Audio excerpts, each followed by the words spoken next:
That's right, guess who? It's the great and glorious Nick Dutch, back again one more time for some more ramblings from the depths of my mind. Now, there was a private message I received which I felt the need to answer to. I could have done this in a number of different ways. For a start off, it's on a subject which I've spoken about at great length already, namely astral projection. And the question could probably have been answered already through a quick scan through some of my existing videos. For those of you who don't know, I have a channel here on YouTube, and you can probably access it through clicking a link with my name on it, which is probably above this particular video. It probably says there in black and white, Nick Dutch, which is of course my little banner which I have above my videos if you find them on YouTube. On my channel there is a column of videos on the right hand side. There is a search facility there. All of those videos are searchable. Over 1,000 videos. Some of them are random, some of them are comedic, some of them are just me talking about stuff. But essentially there's bound to be some useful stuff there if you want to search on some specific occult or supernaturalist subjects. Because that's one of the many reasons why I'm putting this stuff out there, and I'm keeping it out there. Because it's there for you to refer back to get a different point of view. There's new people to my channel as well, and I don't want you to think that the views that I'm coming out with right now is basically just something that I've pulled out of my backside today. Alright, my views on occultism have stayed more or less constant throughout the 3 years I've spent on YouTube. The views I had in my demonology video, which I think was the first, or one of the first videos I did, have remained the same. My views upon what magic, in inverted commas, is, namely an experiential, experimental art form, has remained constant since the time when I did the Magician's Code playlist, which I strongly recommend that a lot of you watch. I have a playlist section, and that's one of the better ones that I did, and I strongly recommend you go through each and every single video if you are interested in the subject of supernaturalism of any particular variety and or type. But let's refer back to the question at hand.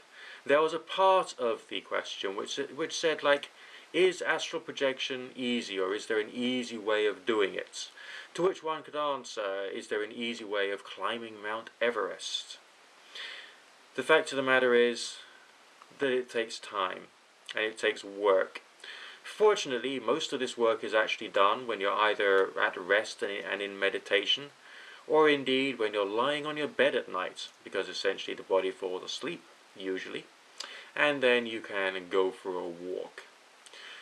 It takes a while to build up the autosuggestion that you will come out of your body when you fall asleep, that you will either become conscious when you're out of your body, or you will maintain consciousness throughout the stages of moving up out of the physical to a distance of about 4 or 5 feet above the bed, moving across until you're a certain number of feet away from the bed, and then moving upright, and with the cable of light from the back of your spirit head to the front or the forehead of your physical head.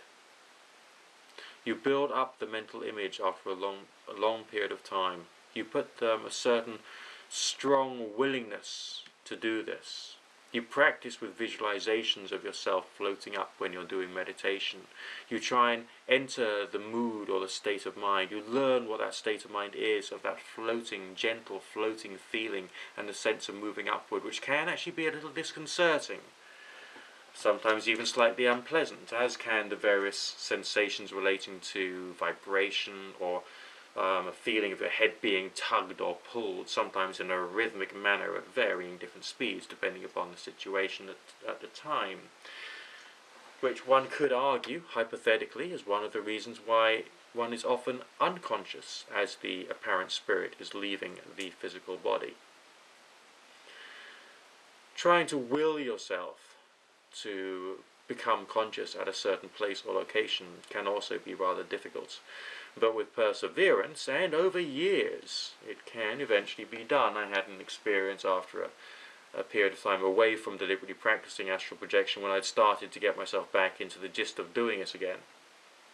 as an exercise. It's not a question of, oh, I haven't done it for a long time, I know what, I'll go and see a concert that I'm interested in and get free entry in my spirit body. No, it's not quite like that. It's more a question of practice and perseverance, and even if you do practice and persevere, you may not necessarily get the same experience as is written of by many people who talk on the subject at great length. You may get one similar to, or a much milder type of sensation, such as those achieved during a very deep pathworking experience, for instance. But with some perseverance, you can get there. Play around with it. And if you don't play with it, it won't get better. Maybe I should have a t-shirt with that strapline printed on it. What do you guys think? Anyway, the link for my wonderful book is in the information box, and I would like all of you who haven't already got a copy to go and get yourself one, nice and cheap. Download version, print version, whatever you want. You know, there's ways and means. And I will definitely look forward to speaking to you again very soon. And maybe my next video will be back on the passionate rant theme that I know that certain members of my audience appreciates so much.